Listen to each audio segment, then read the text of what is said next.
প্রস্তুত আছি, কথা বলেন ঠিক কিনা বলেন।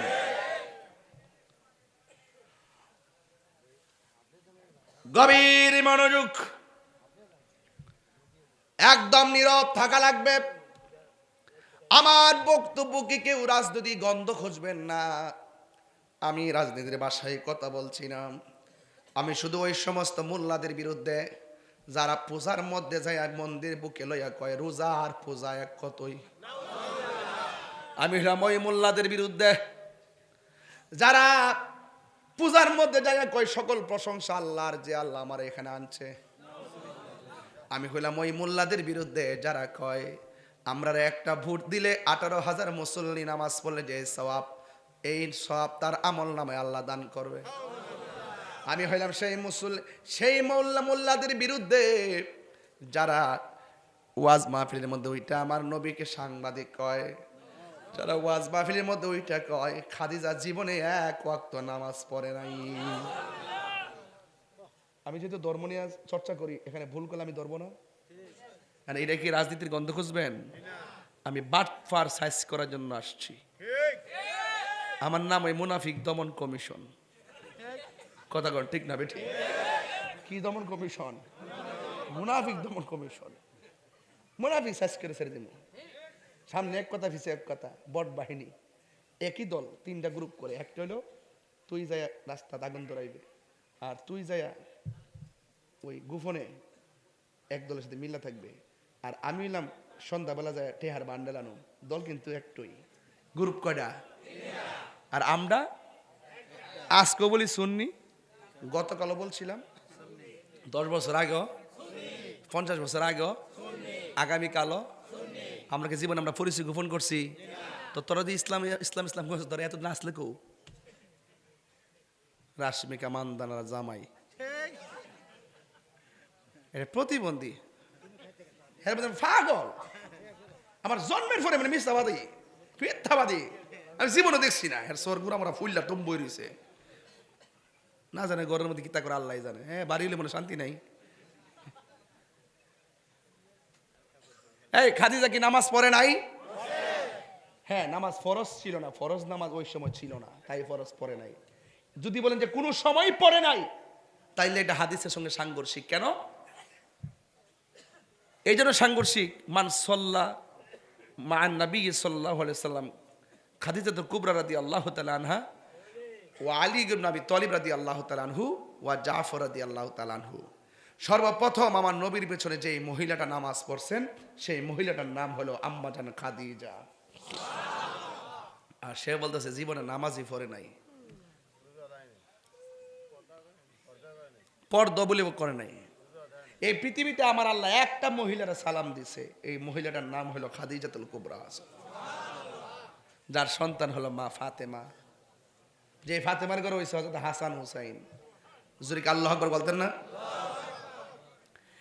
এই জন্য আমার যুবক ভাইয়েরা অনুরোধ করে বলি, উম্মে সালমা উম্মে আইমান বলেন আমি নবীর পসরা মোবারক পান করে ফেলেছি। রাসূল বলে তোমার জন্য জাহান্নামের আগুন হারাম। উম্মে আইমান বলেন একদিন আমি আমার নবী যখন শেষ সময় চলে গেছে, ওই সময় আমি নবীর ঘরের দরজায় গেলাম, যাই দেখি ঘরের ভিতরে একজন লোক আমার নবীর জড়াইয়া ধরে আছে। এখন প্রশ্ন করেন লোকটাকে, তিনি আর কেউ না, তিনি হলো বেলায়েতের সম্রাট, যার নাম হলো হযরতে মৌলা আলী রাদিয়াল্লাহু তাআলা আনহু। আল্লাহর হাবিব জড়াইয়া দইরা নবীর জবান মুবারকটাকে হযরতে আলী রাদিয়াল্লাহু তাআলা আনহুর কান মুবারকের মধ্যে রাখলেন। কান মুবারকের মধ্যে রাইখা উম্মে আইমান বলেন আমি তাকায় দেখলাম আমার নবী দীর্ঘক্ষণ পর্যন্ত আলী রাদিয়াল্লাহু তাআলা আনহুর কানের মধ্যে মুখটা লাগাইয়া কি জানে মারিফতের সংলাপ করতেছে। এই জন্য মাওলা আলী থেকে বেলায়েত শুরু হয়ে গেল। এই জন্য গৌসুল পাকের শান মান নিয়ে কিছু কথা বলবো, শোনার জন্য বিনীত অনুরোধ করছি। এই পৃথিবীর মধ্যে একটা মাত্র সন্তান মা হাসি দিলে জবাব দিত, তিনি গাউসুল আজম আব্দুল কাদের জিলানী। হ্যাঁ বন্ধু আমার, তিনি সেই আব্দুল কাদের যিনি রাস্তা দিয়ে যাওয়ার সময় অনেকগুলা মানুষের ভিড়ে গেলেন। যেমন আমি আজকে এখানে আসলাম, প্রথম আমার প্রাইভেট কারে উঠলাম, দ্বিতীয়বার মোটর সাইকেলে উঠলাম, তৃতীয়বার সিএনজিতে উঠলাম, চতুর্থবার হাইটে আসলাম, যানবাহন চারটা। এই চারটা যানবাহন দিয়ে আমি এখানে আসার সময় রাস্তা দিয়ে অনেকে বলছে রাস্তা ক্লিয়ার কর ক্লিয়ার কর, যে বলছে ক্লিয়ার কর সে আমার পাশে দাঁড়ানো, যে রাস্তা ক্লিয়ার করছে সে আমার সামনে দাঁড়ানো, যে আমাকে ধরে নিয়ে যাচ্ছে সে আমি তাকে দেখছি। এই তিন প্রকারের মানুষ দেখা যায়। কিন্তু একজন ওলি, তিনি যেই জায়গার মধ্যে যাইতেন, যাওয়ার পরে একটা লোক ডাক দিয়ে বলতো, তোমরা কে আছো? এখানে মাদারজাত ওলি আসছে, তোমরা জায়গাটা বড় কইরা দিয়া একটা মাদুল বিছানা বিছায়া দাও। জোরে জোরে কে সুবহানাল্লাহ বলা যাবে না? আল্লাহু আকবার। এই জন্য আমার যুবক ভাইয়েরা, উপস্থিত মানুষ বলতো, কেউ স্লোগান দিছে? কথা কন, কেউ স্লোগান দিছে? যদি এখন স্লোগানটা শুনতেন সবাই তাকায় দেখতেন কে দিছে। উপস্থিত মানুষগুলা বলে, আব্দুল কাদের, আপনি আমাদের মাঝে আসছেন, আমরা আপনাকে রিসিভ করলাম, কিন্তু কে যেন আমাদেরকে বলল আপনার জন্য জায়গাটা বড় করে দেওয়ার জন্যে, আর আপনাকে সুন্দর করে মাদুল বিছানা বিছাইয়া দেওয়ার জন্যে। কিন্তু আমরা কোনো মানুষ দেখলাম না, শুধুমাত্র কণ্ঠটা শুনলাম। আপনার সঙ্গে কি কোনো সফর সঙ্গে এসেছে? না না, আমার সঙ্গে কোনো সফর সঙ্গী নাই। তাইলে যদি সফর সঙ্গী না থাকে, আমরা এতগুলা মানুষ আপনাকে রিসিভ করার জন্যে ঘন্টার পর ঘন্টা অপেক্ষা করতেছি, আর আপনি আসার পরে কে যেন আমাদেরকে বলল রাস্তাটা ফাঁকা করে দেওয়ার জন্য, মাদুল বিছানা বিছাইয়া দেওয়ার জন্য। কণ্ঠ শুনলাম কিন্তু মানুষটারে দেখলাম না।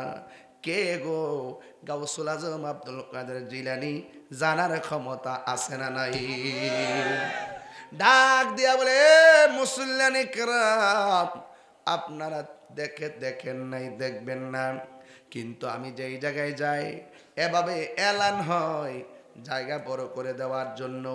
কিন্তু যার কণ্ঠ শুনেছেন সে দুনিয়ার জমিনে বাস করে, পরিবার করে, সংসার করে এমন মানুষ না। যিনি বলছেন রাস্তাটা ফাঁকা করে দাও, এখানে একজন মাদারজাত ওলি বসবে, এই লোকটা দুনিয়ার কেউ না। এই লোকটাকে আমার আল্লাহ আমার সঙ্গে লাগায় রাখছে, আমার আল্লাহ তাকে আমার সঙ্গে দিয়ে রেখেছে। তিনি হলো আল্লাহর মনোনীত একজন ফেরেশতা। জুড়ে বলুন সুবহানাল্লাহ, আল্লাহু আকবার বলেন। এই জন্য আমার যুবক ভাইয়েরা, গৌসুল আজম আব্দুল কাদের জিলানী আল হাসানি ওয়াল হুসাইনি, তিনি এমন একজন আল্লাহর ওলি, যিনি যখন তিনি ছোটবেলা ছিলেন, জন্মগ্রহণ করার পর মার স্তনের মধ্যে মুখ লাগাই নাই। সবাই বলে কি ব্যাপার, কি সন্তান হইল, মার স্তনের মধ্যে দু মুখ লাগাই না। গাউস পাক আব্দুল কাদের জিলানীকে সময় মতো প্রশ্ন করা হলো, ইয়া আব্দুল কাদের জিলানী, আপনি হওয়ার পরে স্তনের মধ্যে মুখ লাগান নাই, শুধুমাত্র রাতের বেলা খান, দিনে খান না, কারণ কি? কই কেমনে খায়? দিনে তো রোজা, রমজান মাস, এই জন্য আমি আল্লাহর তামিল করি। জোরে বলুন সুবহানাল্লাহ। মাদারজাত ওলি কাকে বলে? ছোটবেলায় প্রমাণ দিতে হবে। মা সন্তানকে নিয়ে মক্তবের মধ্যে নিয়ে বলছে, হ্যাঁ হুজুর, আমার পোলাটে আপনি আরবি পড়ান। উস্তাদ বলে পড়ো আউযুবিল্লাহ, সন্তান পড়ে বিসমিল্লাহ। উস্তাদ বলে পড়ো আলিফ, সন্তান পড়ে বা। বলো পড়ো আলহামদুলিল্লাহ রাব্বিল আলামিন, সন্তান বলে আলিফ লাম মিম। ডাক ডাক ডাক দে বলে, কি ব্যাপার? তোমার আমি পড়ি একটা, পড়ো আর একটা। বুঝতে পেরেছি তোমার মা বুঝি তোমার পড়াইয়া শিখায় আমাকে পরীক্ষা করতে পাঠাইছে। এ হুজুর, বেশি কথা কইেন না, আমার মা আমাকে পড়াইয়া পাঠাই নাই, বরং আমি মার কাছ থেকে শিখছি। এবার সন্তানকে লইয়া মা দরদির কাছে চলে গেছে। দরদির কাছে যাইয়া বলে, মা, আপনার সন্তানকে ছোটবেলায় আমার কাছে পাঠাইলেন, যেই বয়স অনুযায়ী তার কায়দা পড়ার কথা, আমি কায়দা থেকে সবক দিলাম, সে আমপাড়া থেকে সবক লো। আমি আমপাড়া থেকে সবক দিলাম, সে কোরআন শরীফ থেকে সবক লো। আপনি কি তারে শিখাইছেন? আল্লাহর কসম, না না, আমি তারে শিখাই নাই। এবার উস্তাদ সন্তানকে ডাক দিয়ে বলেন, হে আমার সন্তান, তুমি কিভাবে তোমার মার কাছ থেকে শিখছো? সন্তান ডাক দিয়ে বলে, হুজুর, আমার মা আমারে পেটের মধ্যে রাখলো, রাইখা রাইখা 18 পারা কোরআন শরীফ তেলাওয়াত করেছে। আমি আমার মায়ের পেট থেকে শুই না আমি 18 পারা কোরআন মুখস্থ কইরা বলাইছি। আমি আগেই বইলা গেছি, ক্ষমতা আছে না নাই? শোনার ক্ষমতা আছে না নাই? এই ওয়াজটা বোঝার জন্য আগেই বলছি, পৃথিবীর মধ্যে একটা মাত্র সন্তান, মা হাসি দিলে সন্তান জবাব দেয়। এর দ্বারা প্রমাণ হয়ে যায় এখানে মায়ের কণ্ঠের সঙ্গে সন্তানের কণ্ঠ পেটের ভিতর থেকে হয়ে গেছে, দুনিয়াতে আসার আগেই কানেকশন হয়ে গেছে। কথা বলেন ঠিক কিনা? এই হলো মাদার জাতলি। হুজুর গাউসে পাকের আম্মা বলে, ও আব্দুল কাদের, বেশি কথা না বইলা ওই খেজুর গাছের গোড়া থেকে যে কংক্রিট গুলো আছে, এই কংক্রিট গুলো একটু দূরে নিয়ে ফেলো। সন্তান বলে, না না, আমি পারবো না। মা ডাক দিয়া বলে, বাবারে, আমি তোমার 10 মাস 10 দিন গর্ভে ধারণ করেছি, আর আমি মা তোমাকে অর্ডার করেছি, আর তুমি সাথে সাথে কেমনে না করলাম? এবার সন্তান মারে ডাক দিয়া বলে, আম্মা, আপনি কি শুধুমাত্র আমার জন্য কষ্ট করেছেন? আমি কি আপনার জন্য কম কষ্ট করছি নাকি? মা ডাক দিয়া বলে, আবার কথা হচ্ছে ওই,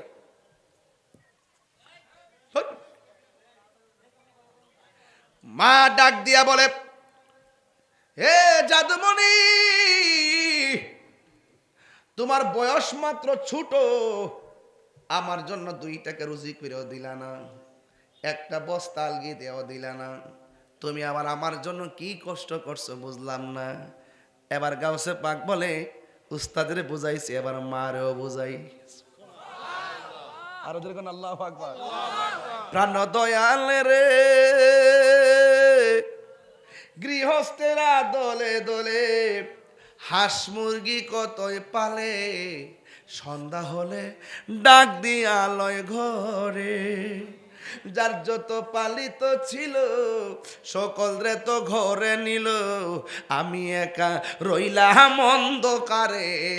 প্রাণ দয়াল রে, সন্ধ্যা হইল ডাকি দিলেন না মোরে। হাঁস আসিনিও, ফুসকুনি আসেনি?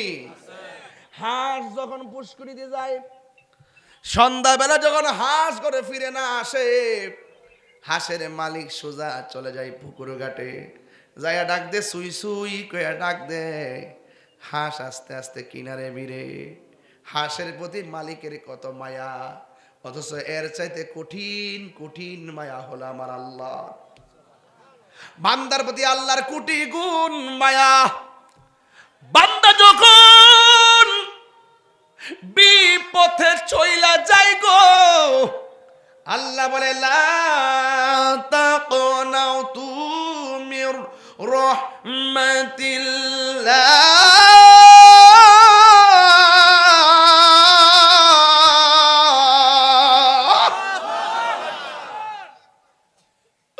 ও বান্দা,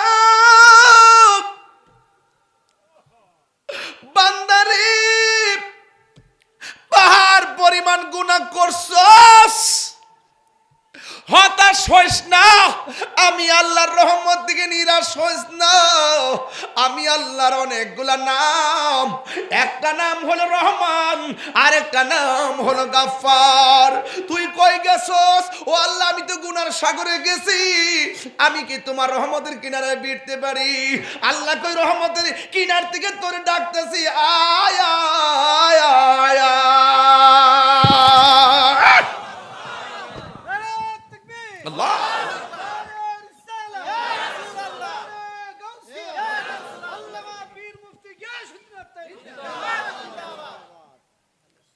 প্রাণ দয়াল রে,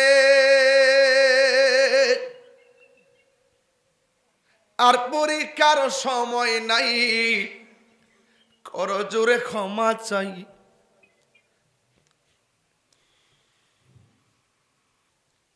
শেষের খেয়া না নিলাই আমারে, আমার দিন কি এমনি যাবে, লোকে তোমায় কি বলিবে, এ দুঃখ রইল তাহিরির অন্তরে, প্রাণ দয়াল রে সন্ধ্যা হইল ডাকি দিলে না মরে।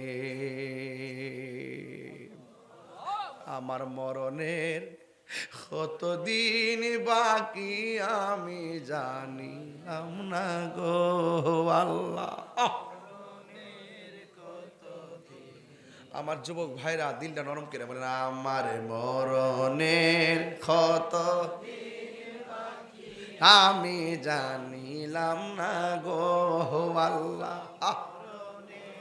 কতদিন বাকি আর আজরাইল আসিয়া যখন হস্তে দিবা ধরি, আজরাইল আসিয়া যখন হস্তে দিবা ধরি, তখন আমার মনা ভাই খরবালো কালো কি আমি জানিলাম না গো আল্লাহ।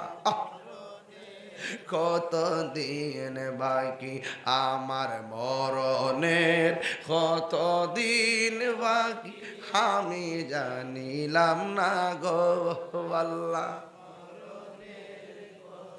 দিন বাকি আর 40 দিনের আগে ভাইরে মতের নিশানি। এই আপনি 40 দিন আগে বুঝবেন যে আপনার যে মরণায় পড়তেছে। 40 দিন আগে কয়েকটা সংকেত আছে, এই সংকেতগুলো দেখলে বুঝবেন যে মরণ আপনার কাছে আইসা পড়তেছে। 40 দিনের আগে কিছু সংকেত আছে, এই সংকেতগুলো আপনি জানিয়ে রাখলে নিজের প্রস্তুত করতে পারবেন। কথা বলেন ঠিক কি? আরে 40 দিনের আগে বাইরে মতের নিশানি, চন্দ্রতে কা ইরানি চোখে দিয়াই আন্ধি আমি জানিলাম। ও আল্লাহ মরণের কত দিন, সবাই কি আমার মরণের আল্লাহ গো, ও আল্লাহ মরণের কত দিন বাকি আমার মরণের কত দিন বাকি আমি জানিলাম না গো আল্লাহ। কত দিন বাকি, জোরে জোরে কি আল্লাহু আকবার বলা যাবে না? এ আমার দাড়ি পাকনাওয়ালা বাবা, নিঃশ্বাসের কোনো বিশ্বাস নাই। এবার মা বলে, পুত্রে তুই আমার লাগে কি কষ্ট করছস? সন্তান ডাক দিয়ে বলে, আম্মা আমি যখন তোমার পেটের মধ্যে ছিলাম, সুবহানাল্লাহ, হাসি দিলে জবাব দিত নি রে বাবা। আমি যখন তোমার পেটের ভিতরে ছিলাম, ওই পেটের ভিতরে থাকা অবস্থায় বাড়ির মধ্যে ভিক্ষুক আসছিল ভিক্ষা নেওয়ার জন্যে। ও আম্মা গো, তুমি ভিক্ষুকরে ভিক্ষা দিতে গেছিলা, তুমি যখন ঘরের ভিতরে দিকে হাতটা বাড়াইয়া দিছিলা, হাতের কবজির সৌন্দর্য দেখা ভিক্ষুকটা তোমার সুন্দরের উপরে লোভ করছিল নি? কয় হ করছিল। তুমি আমার পেটে রাইকা আমার আল্লাহর সঙ্গে তুমি ইজ্জতের ভিক্ষা চাইছিলানি? মা ডাক দিয়ে বলে, হ্যাঁ আমি চাইছিলাম। হ্যাঁ মা, ওই সময় জংলা থেকে একটা বাঘ আসছিল নি? হ আসছিল। ভিক্ষুকের গার ভাঙছিল নি? হ ভাঙছিল।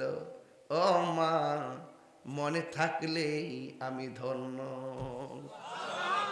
আর জোরে জোরে কন্যা আল্লাহু আকবার। হেরাইতা বুঝে না ওয়াজ, হেরা মনে করে আমি কিচ্ছা কই। আরে বাবা কিচ্ছা কই বাবা, শাহজালাল যাই নামাজটা বিছাইয়া নদী পার হয়ে গেছে গা। শাহপরান কইছে, মামু কবুতর তো খাইয়া লাইছি। মামু তোর কি খাইবা লাগে দিসলাম রে না? কেউ মামু একটু দিন বাপ ধরছিল, একটু দিন রাগ রাগ লাগে নাকি? তা খাইছি কি দিছে? মনে আছে খাইয়া লাইছি। শাহজালাল তোমার কি ইসলাম খাইবার লাগা বাইক না তার গরম ও খাইছি দিকে পেটটা পড়তেছে দেয়া যায় তো ঠিক আছে করে ফাঁকনাড়ি দে ফাঁকনাড়ি আনছে আন্না ফাঁকনাড়ি আকাশে উড়াল দিছে কবুতর হইয়া উড়াল মারছে। আপনি এগুলো বুঝবেন না, এই দেশে আপনি নাই। এখন মিলাই দেখেন মোল্লাটির সাথে মুন্সিটির সাথে সুন্নি কারা তারা কারা, তারা কোন কারণে এতদিন ইসলাম ইসলাম করছে। দেখবেন হুট করে রাস্তার মধ্যে নামাজ দাঁড়ায় জায়গা পিছন দিক দিয়ে রুগী টুগির গাড়ি টাড়ি সব জাম লাগে রয়েছে 6 কিলোমিটার, উজু নাই টুজু নাই, ফ্যান ট্যান নিচে নাই, কথা কস না কিতা কইস এরা মরছেন নি মানুষ গুরু দেখে না, উজু টুজু না কিচ্ছু না, রাস্তা ধারি নামাজ। আরে কি আশ্চর্য, নামাজ কে তো সস্তা রে, খুশু খুশু ছাড়া নামাজ হইব? তোর ফেটের ভিতরে কোন সময় শেয়ার নিবি, কোন সময় বান্ডেল নিবি, কোন সময় টেহা নিবি, ডলার খাইবি, ঠিক কিরকম মেজাজটা খারাপ হয়ে যায়, মাঝে রাগ উঠতে যায় শরীরের ভিতরে, খালি বের ফাইনা দীক্ষা। আমি বের ফিটি হয়েছি, আলে আপনারা নাই দীক্ষা। আপনারা থাকলে হুমনার কথা কয়ে দিয়ে একটা সমীকরণ, হুমনার একটা সমীকরণ কইতাম নি। হুমনার সুন্নিরা যদি মনে করে যে হুমনা থেকে সুন্নি একটা লোকের সংসদে ফাড়াইব, একটা কলা গাছ যদি নিয়ত করে কলা গাছটা ফাড়াইতে পারবো না? আপনারা দেন না, আপনারা দেন না, আপনারা দেন না, কথা কোন ঠিক নেই। সাবধান, ওই ডাব্লিউর গোষ্ঠী যেতে আপনারা নিতে না পারে, এটা খেয়াল রাখেন। যারা কই পয়সা জান্নাতের টিকিট করা পাইছো, কে কে পাইছো হাত তোলো, কে কে জান্নাতের টিকিট পাইছো, কে কে পাইছো। আর আজকে একটা দেখলাম এক মৌলবী কইতাছে, আজকে এক মৌলবী কইতাছে আমরা মার্কারা এমন একটা অবস্থান গেছে না, আল্লাহ নদীটা ফাঁস করবার লেগে পাগল হয়েছে গা, নাউজুবিল্লাহ কইতেন না, আল্লাহ বলে এটা পাস করবার লেগে পাগল হয়ে গেছে গা, নাউজুবিল্লাহ জোরে কোনা গেলে গা। এটা কি কাপড় ব্যবসা না ধর্ম ব্যবসা?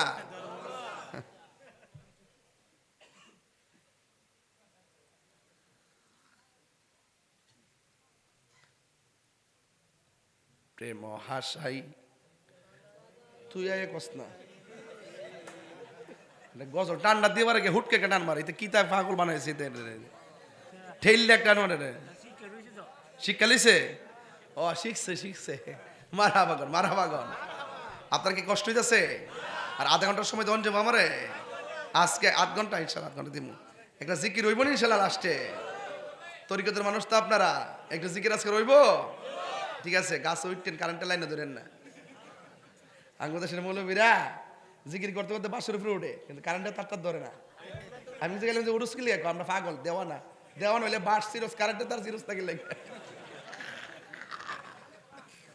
আমি শুধুমাত্র বাস হইতে মান্দার গাছ দেখতে রাস্তারে হতে কি একটা অবস্থা। এই কেউ এই কোট এই শুট, উনি কোথায় যাচ্ছে বাবা? আপনি কোথায় যান? গাছের কোড়াই কেন? সামনে আসেন, চা খাইলো একটু।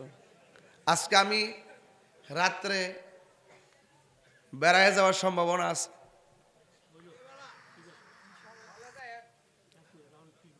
এর লাগে আর বেশি ধীরে ধীরে কথা কই। হ্যাঁ এই রে অত গরম, আল্লাহ আকবার জোরে গান। আমার মুরব্বী আব্বারা তরিকতে লাইনটা একটু ভালো বুঝতেছেন, আর আমার ফুলা ফান্ডি তো এরা তো বুঝে কিনা জানি না। তবে একটা কথা, তোমরা তুমি কে আমি কে, তুমি কে আমি কে, নীরব না বিপ্লব, ডাক দিলে ফামু তো, ফামু তো ইনশাল্লাহ। ঠিক আছে, আমি যদি সুযোগ পাই, যদি সুযোগ পাই, আল্লাহ আমার সুযোগ যদি দেওয়া, তাহলে ইনশাল্লাহ সুন্নিদের একটা বিজয় হবে। মনের কথা মনে আছে, মারহাবা জোরে গণ। এক সুন্নিরা কি 2 না 1? পীর মাশায়েখরা 2 না 1? রাজনীতি ভাবে আমরা কি 2 না 1? তাহলে 3টা প্ল্যাটফর্মে এই বাংলাদেশের স্বাধীনতার ইতিহাসে এই প্রথম ঐক্যবদ্ধ হয়েছে। আমরা যদি ঐক্যবদ্ধ হতে পারি, ইনশাল্লাহ বিজয় আমাদের হবে। হবে কিনা বলেন? গাউসে পাকের কথা বলছিলাম, মনে আসেনি?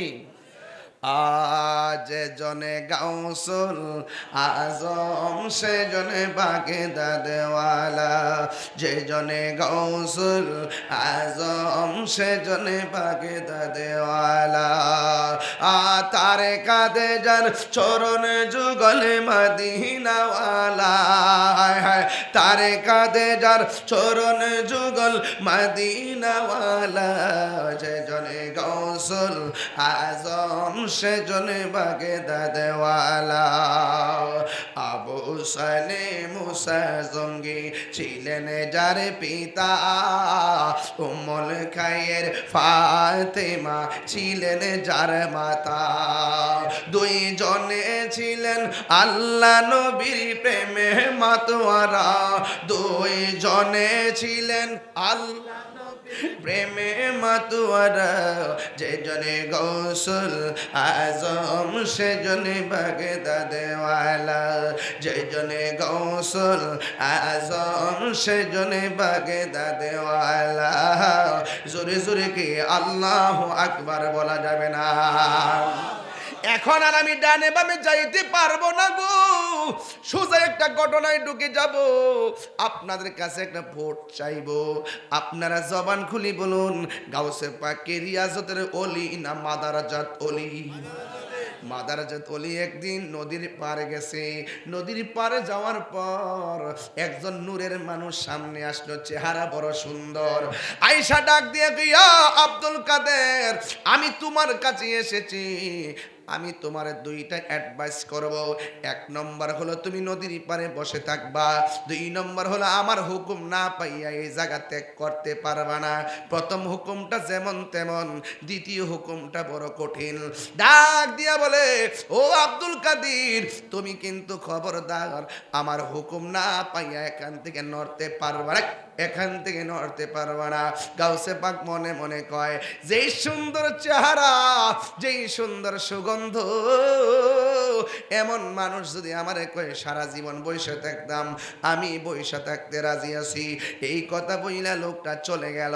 হুজুর গাউসুল আজম নদীর পার উপত্যকার পাড়ে তিনি রিয়াজত শুরু করলেন, নামাজ শুরু করলেন, জিকির শুরু করলেন, এমন ভাবে ইবাদত শুরু করলো। রাত্র হয়ে গেছে, একদিন চলে গেল, দুই দিন চলে গেল, সাথে কোনো চুলা নাই, খাবারের কোনো ব্যবস্থা নাই। এখন তিনি কোথায় খাবে, কি করবে? শেষ পর্যন্ত একদিন নয়, দুই দিন নয়, এখানে বসছে এক হুকুমে, আবার বলছে যাইতে পারবো না। কিন্তু 1 মাস, 2 মাস, 3 মাস চলে গেছে, তিনি এখান থেকে নড়াচড়া করে না। এমনকি 12 মাস চলে গেছে, এরপরে এখান থেকে নড়াচড়া করে না। 12 মাস কি খাইছে,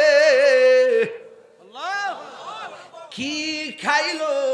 কিতাবের মধ্যে সেদিন 20-25 দিন আগেও পাইলাম, একে দেখলাম যে তিনি 2টা জিনিস খাইছে।